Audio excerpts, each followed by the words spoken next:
الحمد لله رب العالمين والعاقبة للمتقين ولا عدوان إلا على الظالمين ثم الصلاة والسلام على أشرف المرسلين إمام المتقين سيدنا وعظيمنا مولانا محمد صلى الله عليه وسلم. السلام عليكم ورحمة الله وبركاته. Tukereyemu okwongera ogenda maaso n'eddarasa yaffe ne kati tukomyewo gende maaso wadde mulwadde ne Allah asuusiza. Tuli ku kigambo ekigamba lwaki owangaala ng'oli munakuwavu. Gye twatandika nga tugamba nfuna ntya ebizibu nga ndi musajja asaala asiiba akola buli kimu kyonna ekirungi. Tetwerabira netujja nga tuyiga ku bisiraani, netuyiga ku kikolimo. Kati olwaleero oluvannyuma lw'okusaba ebingere n'emirembe beereko kiwana baffe Muhammadi sallallahu alaihi wasallama, twatuyige ku kigambo nga nakyo kinene nnyo mu bulamu bw'ensi eno. Ekigambo ekyo kyekigambo al-la'nu, ekikolimo. Ekikolimo nze okunoonyereza kwange kundaga nti abantu bonna mu nsi ebisinga obungi ebibatawaanya biri bisatu: ekiiso ng'oggyeko okugera kwa Allah, ekiiso, ekikolimo ne kaliino, Abaganda ge bayita lubaale. Nga bwe tunaaba tusomye ojja kitegeera. Naye njagala tugende mpola mpola, tujja kumalako.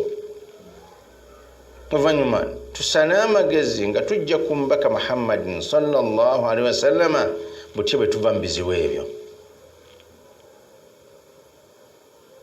Nabwe kityo ekikolimo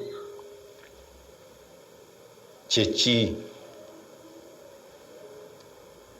Omuntu abeera yakolimirwa, omuntu aba yakolimirwa aba mu nsi muno mu mbeera mbi nnyo, kyokka nga ate si mulwadde naye ng'embeera ye mbi nnyo. Anti abakolima bali basatu: Allah jalla jalaaluhu, bamalayika alayhimu salatu wassalam aw alayhimu salam, abantu saba Allah nabo abasaasire, bonna nga bakolimira ggwe. Kati ekikolimo kitegeeza taruddu wa ibu'adu min rahmatillah aw min khayratillah aw min tawfiqillah, kwe kugoba n'okwesambya okusaasira kwa Allah subhanahu wa ta'ala. Omuntu n'obeera nga toli mulwadde bulwazi, obubonero buli 13 tujja bbula mu maaso eyo, kenjagala nkubulyeko nga busatu, bwennaaba tumalayo bonna tujja bwogera. Omuntu omukolimire akola emirimu gye nga gitambula bulungi, naye ku nkomerero ne gifa. Naddamu n'akola ne bitambula bulungi, ku nkomerero ne bifa, nga ye tajjuzibwa, nga kimulaga nti yalibadde n'emikisa naye ekikolimo.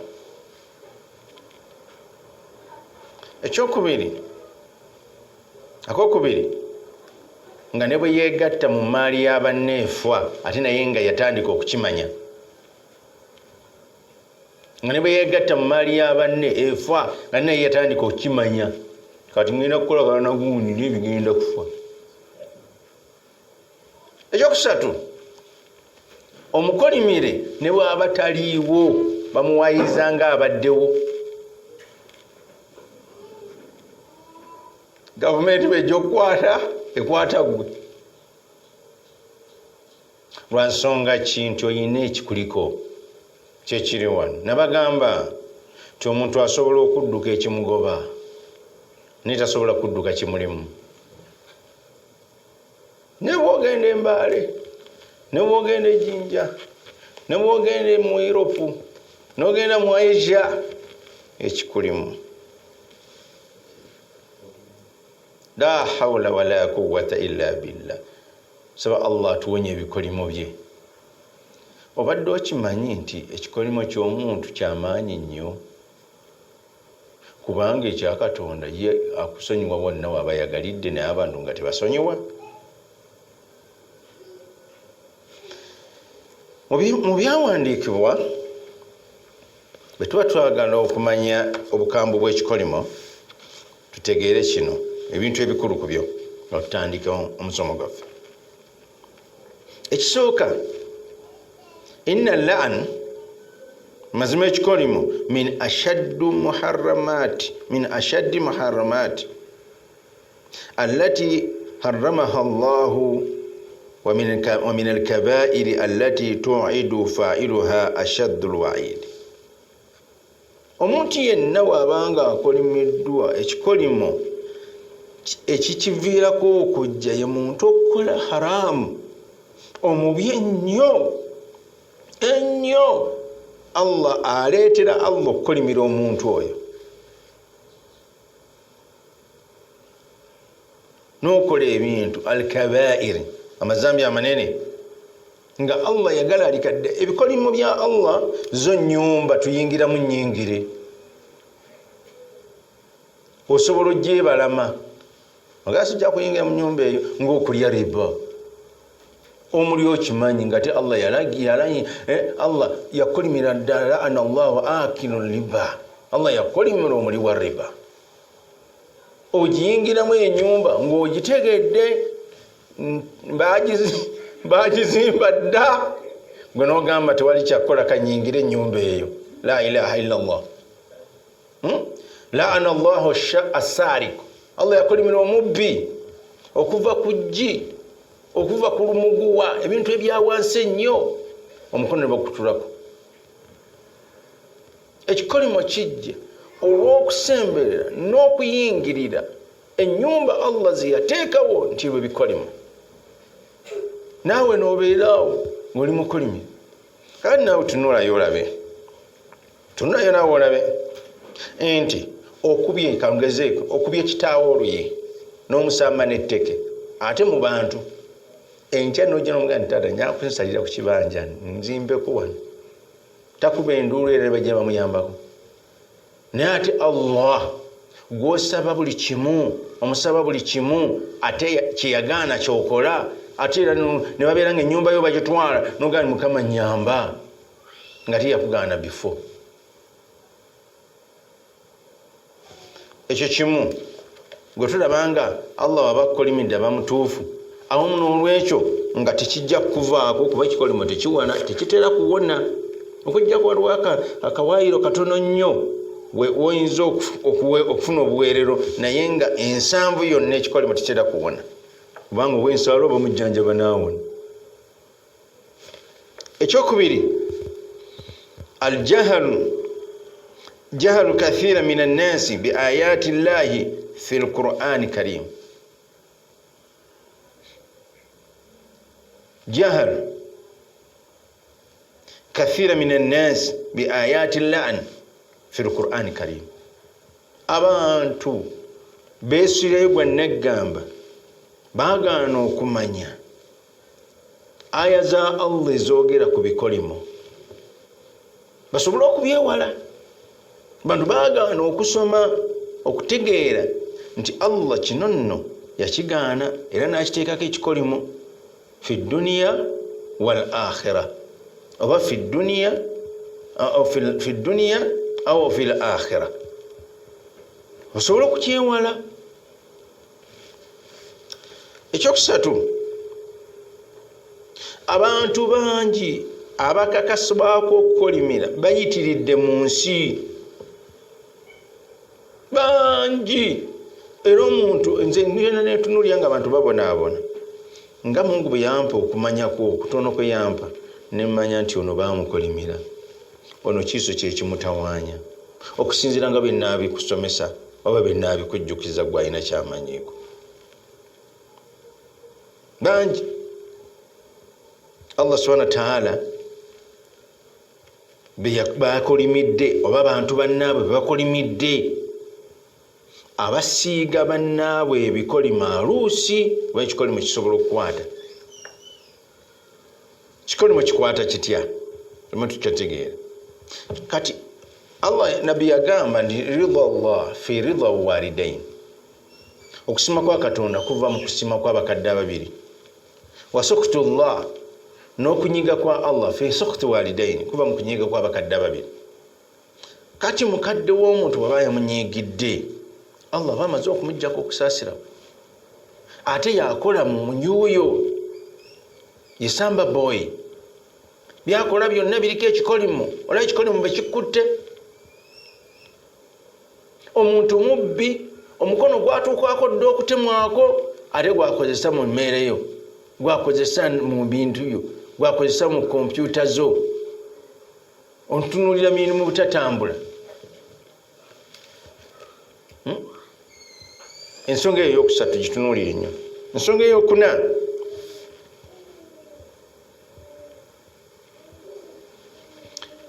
kwe kusaasaana intisharu la'anu ala kathira min alsinati nnas, okukolima kusaasaanye nnyo ku nnimi z'abantu.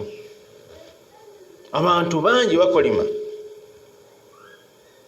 ate nga waliwo abantu nga beetaaga kukolimirako, naye nekyo kiggwe. Ekiraba omuntu tamanyi mateeka nga mugaana kukolima, lwaki abatakolima? Naye ng'ekikolimo bakiteekako n'amateeka mu Qur'an ne mu hadisi z'omubaka Muhammadi sallallahu alaihi wasallama. Ekintu bakikolimira kiggwamu buli kalungi konna. Lumu omukyalo omu yali atambula ne Nabbi Muhammadi sallallahu alaihi wasallama mu ngendo za Nabbi. Enfalaasi ye, eŋŋamiya ye yali aliko negenda ekola ebyatayagala mu maaso g'omutanda, n'agikubakubako ng'ekola byatayagala, ebibi bimuswaza, n'agikolimira. Nabbi yali awulira, n'agamba muyimirire, eŋŋamiya eyo mugijjeeko byonna byeyeetisse mugitegende kubanga nkolimire. Basobola bagamba twalaba eŋŋamiya eyo mu Madiina ng'etambula terina agifaako kutuusa lwe yafa. Ekikolimo kisobola okuva mu kivumo, omuntu n'agamba nti shit, oba pikipiki nekutawaanya n'ogitwala n'ogizaayo n'ekutula olujegere n'ogivuma ekigambo kinene nnyo eringa empitambi. Ekintu ekisobola okugikwata.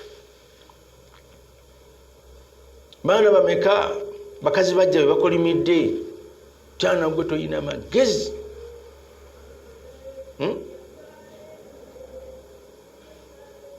N'ensonga eyo okukolima kuyise nnyo ku mimwa gy'abaddu ba Allah, ng'abaddu ba Allah bakolimira bannaabwe, ate nga bakolima mu kiseera.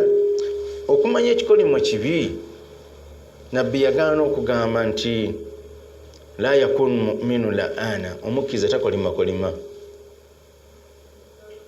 Olw'ensonga kyojja kukolimira omuntu ekikolimo kimukwate aboneebone mu nsi muno. Ekikolimo bwe kiba kiva eri Allah, nga bwakolimidde agenda kufuna ekizibu ku nsi kuno, kuba mugoba mu kusaasira. Ate bwe kiba nga kinaamukwata ku nsi no ku nkomerero ejja kuba kumubonereza. Bangi Allah yagala lu'ina fi dunya wal akhirah, bakolimiddwa ku nsi kuno n'enkomerero. Ku nsi kuno toyinda ku mirembe, ne ku nkomerero genda kufuna bizibu. nga ba Firauna.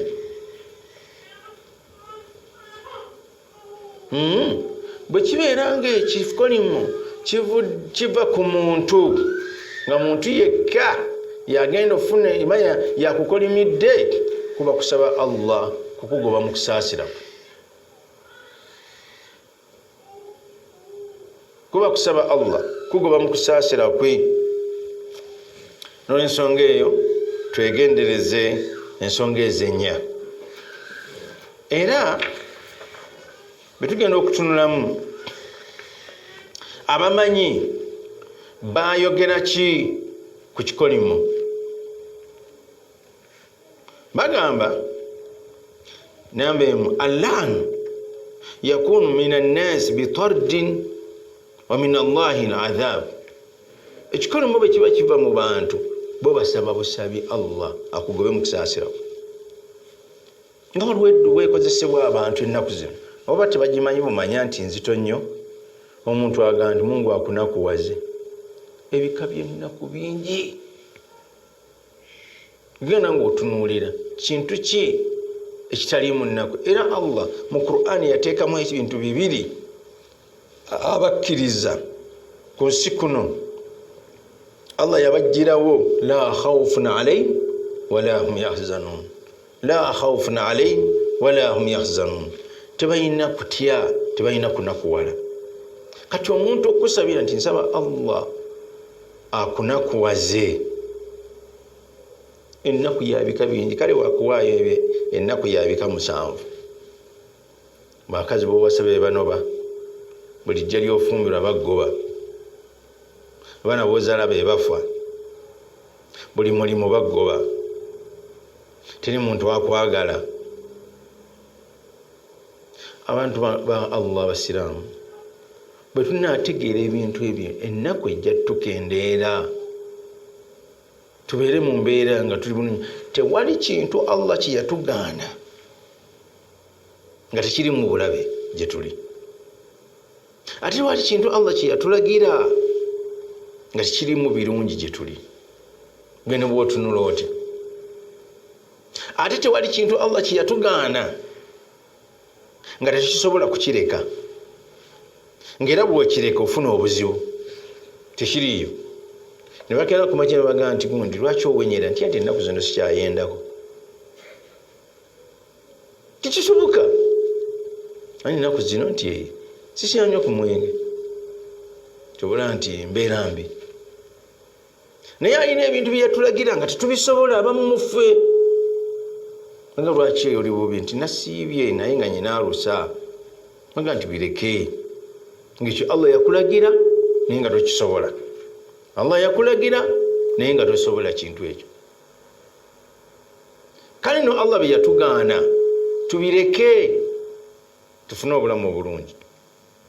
Abamanyi bagamba era ekyokubiri nti inna al-muradu min al-la'n tardu wa ib'adu min al-khayrati ad-dunya wal-akhirah. Ekyagenderera mu kukolima kwe kwesambya omuntu n'okumugoba mu kusaasira kwa Allah, omanya mu birungi ebyensi eno n'ebirungi by'olunaku lw'enkomerero. Kali kasita bakwesambizza ebirungi, ojja gamba nti abantu bangi balina ebirungi. Abagagga bwe mulaba abamu Allah be yakolimira abawa sente nnyingi, naye abasawo n'akindika ab'amajebe nga basawo ne bagamba omugagga oyo toddamu okunywa sukaali, toddamu okulya kino, items nga 7 ne bazimugaana. Nalabako omugagga ng'anywa soda naye ng'amaze muwoza kumuyiwa bati ku soosi n'amala okuwola. Olaba nga Allah agamba nti inna alladhina yakuluna amwala al-yatama dhulman, abo abali emaali y'abamulekwa ku bulyaza amaanyi, innama yakuluna fi butunihim naara, mazima balya mu mbuto zaabwe balya mu muliro. Wasayaslawna sa'ira, bajja kwesonkusako omuliro gwe bayita sa'ira. kati essaawa zino balya mu mbuto zaabwe muliro, abantu balwala embuto kamala, buli gwoyitako arusa. Kikolimu Allah yakireeta, walya ku maali y'abamulekwa. Njaga tumanye obonaabona lwaki obonaabona. Oyangwe mangu okuva mu kubonaabona. Abantu balowooza nti ebizibu bya Allah genda bireeta ku lunaku lw'enkomerero lwokka ku bantu, nedda. لأن المقبض من خيرات الدنيا omuntu kitegeera kino nti ekyagendera mu kukolima kwe kugoba n'okwesambya ebirungi by'ensi eno n'olunaku lw'enkomerero. Wabula omuntu gwe beesambizza ebirungi by'edduniya taba mukolimire. Allah asobola okugerera omuntu n'amugerera ng'ali mu bantu abaavu, ng'ali mu bantu abaavu, oba n'abeera muzibe, oba n'abeera kiggala, naye ng'ate ku nkomera agenda kuyingira ejjana. Allah yamugerera. Naye abantu Allah bakolimidde ku dduniya alina okufuna akabalangulu, ne ku akhira ng'alina okufuna akabalangulu. Wano Allah yatusitula amadaala ku bannaffe, ekituli mu sura Zukhrufi agambye ahum yaksimuna rahmata rabbika nahnu qassamna bainahum maishatahu fil hayati dunya. Allah yatimatima enfuna yaffe mu bulamu buno obw'ensi, nasitula waggulu wa bannaabwe amadaala, abamu babeere abawansi ku bannaabwe. Ekyo si kikolimu ekuduratillah, kugera kwa Allah. Naye omuntu wali okola bulungi, otambula bulungi, embeera zigenda bulungi, n'omanyira Allah, nakukolimira ku nsi kuno, manyi ne ku akhera ogenda kufuna ebizibu. Ekyokusatu bagamba inna al-la'n, timuzima okukolima, ekikolimu abaduhumullah min rahmatihi, Allah akwesambya bwesambya kusaasira kwe. Yani min tawfiqihi wa hidayatihi, Allah tayingira mu nsonga zo era takulungamya. Wakiira era bagamba bamanyi min kulli khayri, mu buli kirungi kyonna kasita kukolimira.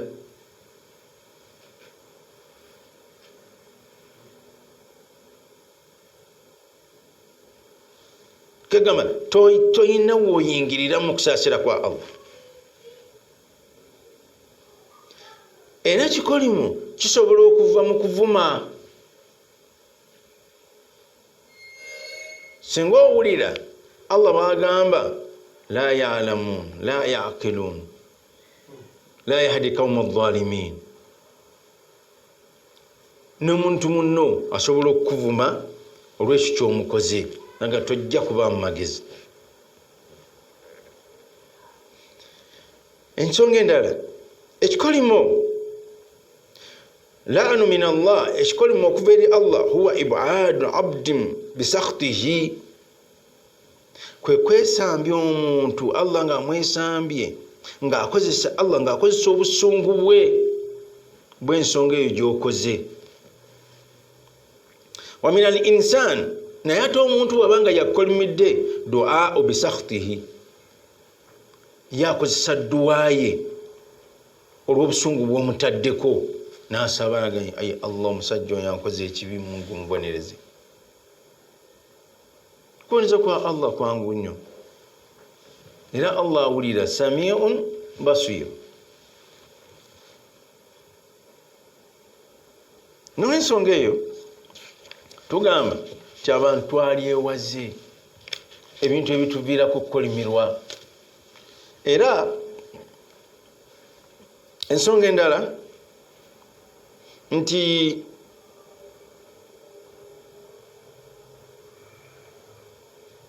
inna al-mal'un mub'adu min rahmatillah, min rahmati fi dunya wal akhirah. Omukolimira bagobeddwa mu kusaasira kwa Allah ku nsi kuno ku enkomerero. Ekirala, inna al-mal'un mub'adu min al-khayrat al-akhirah, yesambizibwa ebirungi by'enkomerero. tagenda kufunawo nekimu. Amma mubidu min khairati dunya falaysa bimal'un, omuntu ebirungi byensi eno banga Allah yabikwesambya toba mukolimire byensi eno yokka.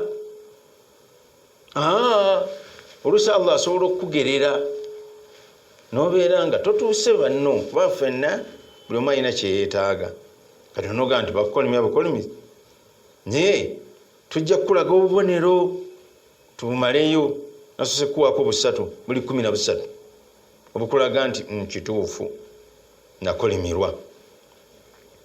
Ensonga endala innal mal'un mub'idun an hidayatullahi wa tawfiki, omukolimire Mungu yamwesambya okulungamizibwa. Buli kye bakugamba oba totegeera ate n'ensonga zo tezibaamu Allah azivaamu. Kale ensonga ezo zeetaaga tuzitegeere tusobole okubeera nga tumanya okukolimirwa bwe kufaanana. Twakulabe emiteeko gy'abakolimiddwa. Ebintu bino bwe tunaabitegeera tetujja kusanga buzibu bwonna. Abantu babakolimira naye emiteeko giri esatu egy'okukolimirwa. Muteeko ogusooka almal'unu fi dunya, abakolimiddwa ku nsi kuno. Almal'unu fi dunya wal akhira, waliwo abakolimiddwa mu nsi muno ne kunakula enkomerero. Almal'unu fil akhira, waliwo n'abakolimiddwa ku lunaku lw'enkomerero.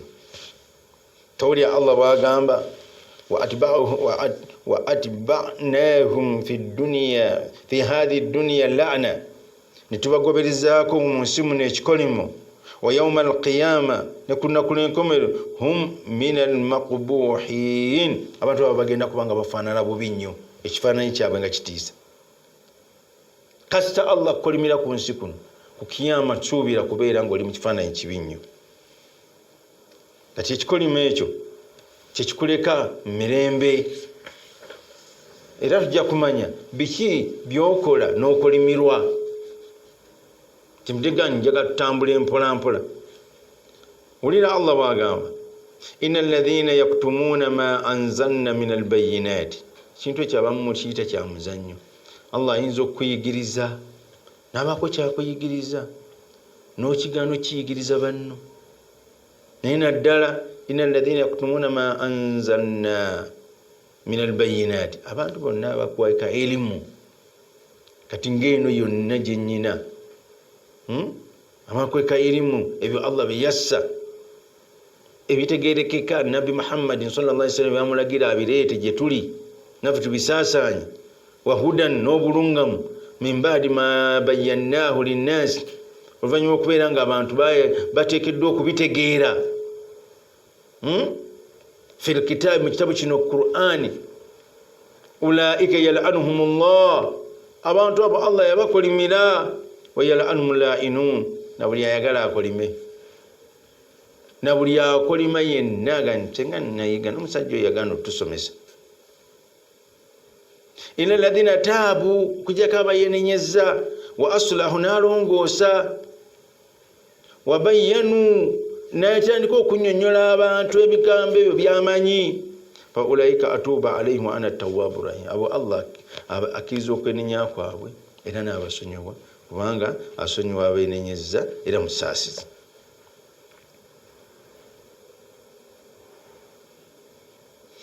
Era Allah ayogera mu Qur'ani ekima naga nti innal ladhina yu'udhuna Allah wa rasulahu, abo abanakuwaza Allah n'omubaka we. Allah anakuwazibwa atya n'omubaka we? Kwe kubeera nga bwe bakulagira tokola, bwe bakugaana ng'okola.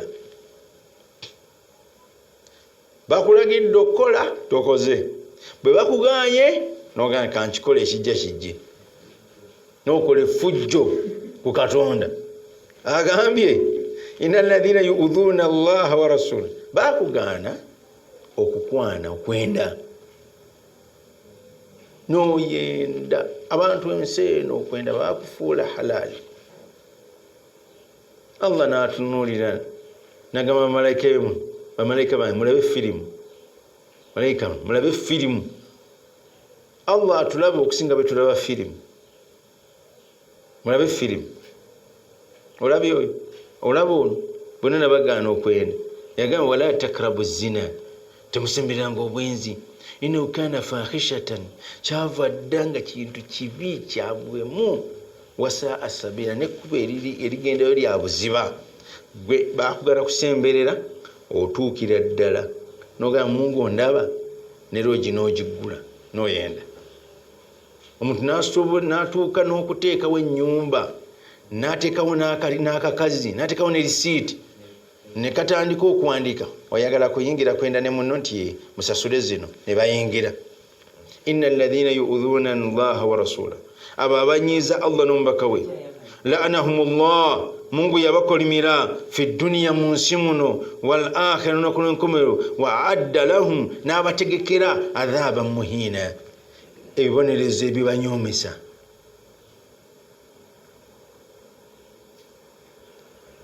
Bimaana abaduhumullah min rahmati, Allah yabesambye okusaasira kwe fi dunya ku nsi kuno, wal akhirah n'okunenkomero, wa adda lahum, n'abategekera fil akhirah ku nkomero adhaban muhinan, ebibonerezo ebinyomesebwa.